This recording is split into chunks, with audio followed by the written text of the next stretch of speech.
Hi guys and welcome to Crazy Pepper Revenge. This channel is all about crazy true stories, stuff that happens in real life when things get a little bit messy, people dealing with drama, cheating, lies, breakups, and even revenge. Some stories are wild, some are emotional, but all of them will keep you watching. If you like real talk and real situations, you're in the right place.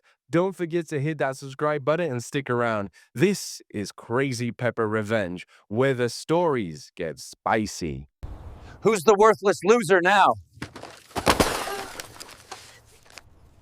I, 42M, have been married to Sophia, 38F, for 10 years. Here's the thing. I'm the CEO of Nexus Logistics Group worth over $200 million, but she never knew. This is going to be extremely long, but trust me, every detail is worth it because this revenge was years in the making. Let me start from the beginning so you understand the full scope of what happened here. When we first got married, I decided to test if she loved me or my money. Call it paranoia, but I'd seen too many relationships destroyed by gold diggers. I created fake bank statements showing a modest $70K annual salary while secretly running my business empire from my home office. I set up a completely separate financial life. The joint account she knew about received carefully calculated monthly deposits that maintained our middle-class lifestyle, while my real wealth accumulated in accounts she never knew existed. Initially, I had genuine hopes she'd pass this test and love me regardless of financial status.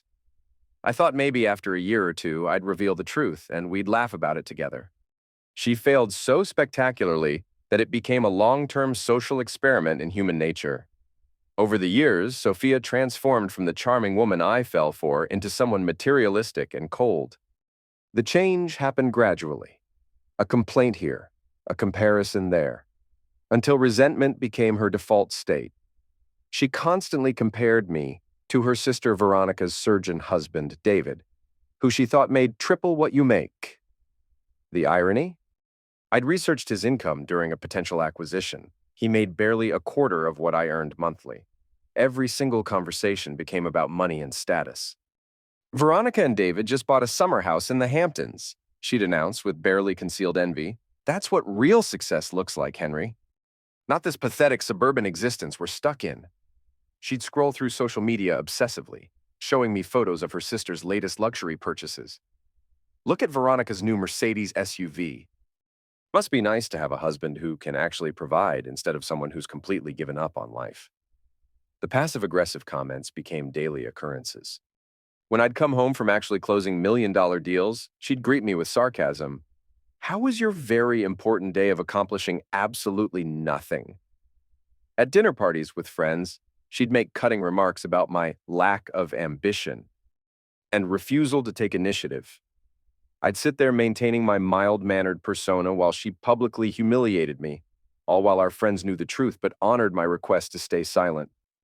The business meetings she complained about were actually me orchestrating deals worth hundreds of millions. While she accused me of wasting time on pointless projects, I was negotiating partnerships with companies across 3 continents, expanding our logistics network into emerging markets, revolutionizing supply chain management for Fortune 500 clients. My company was becoming an industry leader, but to her, I was just a failure who couldn't even get promoted. The psychological misuse escalated constantly over the years. She called me a complete joke, a pathetic loser, said everyone in our social circle was embarrassed for her being married to such a worthless failure. She'd compare every aspect of our life unfavorably to her sister's ostentatious displays of wealth, not knowing that my monthly income was more than David made in an entire year. When friends would hint that I might be more successful than I appeared, she'd laugh bitterly and say they were just being polite to someone they pitied. During this whole charade, I was methodically preparing for the inevitable end. Every insult was documented. Every public humiliation was recorded. I had my lawyers create an intricate web of subsidiary companies and shell corporations that owned everything we supposedly shared: the house, cars, furniture, even her jewelry. Legally, she owned nothing and never had. Her name appeared on no deeds, no titles, no ownership documents. She was essentially a long-term houseguest who didn't realize it. I also began investigating her family's business situation. Her father, George Wexler, ran a struggling distribution company that was hemorrhaging money due to poor management and outdated practices. Her cousin Dylan worked there in a nepotism position, drawing a substantial salary while contributing minimal value. I realized that when the time came for my revenge, I could eliminate multiple support systems simultaneously. That particular evening started like many others, but something was different in her demeanor when I walked through the door. She'd been drinking wine. I could tell from the slight flush in her cheeks and the way she held herself. The living room lights were all blazing, never a good sign since she usually retreated to the bedroom when I worked late. "You're finally home," she said with that cold, sharp tone I'd grown to recognize as the prelude to a major confrontation. She was standing in the kitchen doorway, arms crossed over her silk robe, hair pulled back in a tight ponytail that made her face look severe. "Another one of your very important meetings that will lead absolutely nowhere." I tried to de-escalate as usual. The meeting with the Japanese investors ran longer than expected. "I sent you a text explaining the delay." Her laugh was harsh and brittle. "Oh yes, your investors. Tell me, Henry, what exactly did these imaginary investors want to discuss with a middle management nobody? More ways for you to waste time while accomplishing nothing?" She began pacing the kitchen like a caged animal, her movements sharp and agitated. "Do you want to know what would actually be productive, Henry? You getting off your A and doing something, anything, to improve our situation, but that would require ambition, wouldn't it? Something you clearly lack completely." The rant continued with increasing venom. Veronica called again today. She and David are planning another vacation to Europe, their third international trip this year. Meanwhile, I'm stuck here making excuses for why we can't afford to join them for a simple weekend at their lake house. Do you understand how humiliating that is for me? I tried to remain calm, using the same measured tone that had served me well in boardroom negotiations. "We could have attended if you'd wanted to go. The money isn't the issue you think it is." This seemed to infuriate her even more. "The money isn't the issue?" she screamed. "We live paycheck to paycheck because you refuse to take any initiative in your career. You're content being mediocre forever." The psychological breaking point came when I suggested that if she was genuinely this unhappy with our marriage, perhaps we should consider separation. Her reaction was immediate and vicious. "Oh, you'd love that, wouldn't you? Then you could leave me with absolutely nothing while you run off to start over." "Well, I've got news for you. This house is the only asset we have, and I'm not losing it because you're too much of a failure to provide properly." The irony of that statement was almost amusing. She had no idea that our house was owned entirely by Ridgepoint Holdings, one of my subsidiary companies. Her name had never appeared on a single ownership document. Legally, she was just an approved occupant who could be evicted at any time. "I'm going upstairs to shower," I announced, turning away from the escalating confrontation. I'd learned over the years that removing myself from these situations was the only way to prevent them from spiraling completely out of control. But she wasn't finished. "Don't you dare walk away from me," she screamed, her voice echoing through the house. "For once in your pathetic life, stand up and defend yourself. Say something. Fight back. Or are you even too weak for that?" She grabbed my arm, spinning me around. Her eyes were wild with years of resentment. "Answer me. Say something. Defend yourself." When I remained calm, it infuriated her further. "Fight back. Or are you as pathetic as I think? Fighting with you accomplishes nothing," I said evenly. "Because you always lose." She shoved me. "You're a loser, Henry. A pathetic, broke loser. I made the biggest mistake of my life marrying you." That's when something snapped inside her. She spun toward the kitchen and grabbed the pot of water she'd been heating for tea. I saw her intention split second before she acted. The pot swung toward me, scalding water arcing through the air, hitting my right shoulder and chest. Pain lanced through me as the burning water soaked through my shirt. "Get out!" she screamed, still holding the empty pot. "Beggar who can't work! Get out of my house and never show your face again." I looked at her, really looked, memorizing the hatred in her expression, the complete lack of remorse for physically attacking me. It was the final piece of data I needed. Without a word, I grabbed my coat and walked out into the cold night, the burn throbbing with each movement. As I drove to my real home, the luxury penthouse I'd owned for years, I made 2 calls. First to my business partner, Kellen. "It's time." She finally crossed the line. "Implement the contingency plan, all of it." Second to my lawyer, giving precise instructions that would set everything in motion. By morning, Sophia's world began crumbling. She woke to voices outside. Men installing a foreclosure sign. "There's been a mistake," she told them. "This is my house." They informed her the property was owned by Ridgepoint Holdings, not her or her husband. She'd never been on the deed, only an approved occupant.